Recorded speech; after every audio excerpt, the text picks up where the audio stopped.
Hello students, welcome back. In today's lecture, we're going to start on a new topic, the respiratory system. Before getting started, we will need the human form with a simple respiratory system.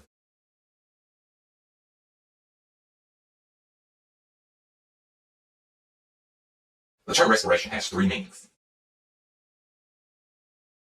The first is ventilation of the lung, also known as breathing. Secondly, respiration is the exchange of gases between the blood and the tissue fluid. And lastly, respiration is the utilization of oxygen by cells to produce ATP. This is sometimes specified as cellular respiration. There are two divisions of the respiratory system.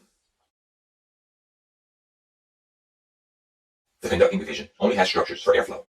The respiratory division has structures that are involved in gas exchange. The gases move between the respiratory system and the circulatory system. This exchange occurs with a great cluster-like structure called an alveolar sac. We will see this in Lecture 4. The first structure of the respiratory system is the nose. Air enters the nose, travels through the nasal cavity to a more posterior cavity. The cavity shown here in green is a muscular funnel which extends from the back of the nasal cavity to the opening of the voice box. The air then travels into the voice box, shown here as a purple color. This structure is also important in keeping food out of the airway. The air then travels into the windpipe, a rigid tube in front of the food pipe. From here, the air travels into two smaller tubes extending from the windpipe, one going to each lung. Now let's annotate these structures.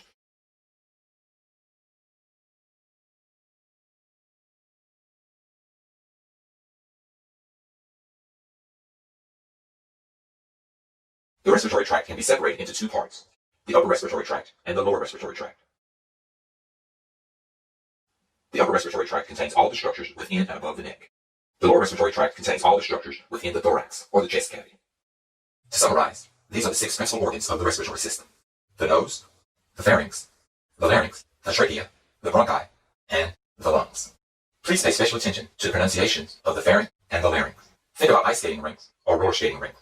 This concludes our introductory lecture on the respiratory system. I hope that you've learned a lot.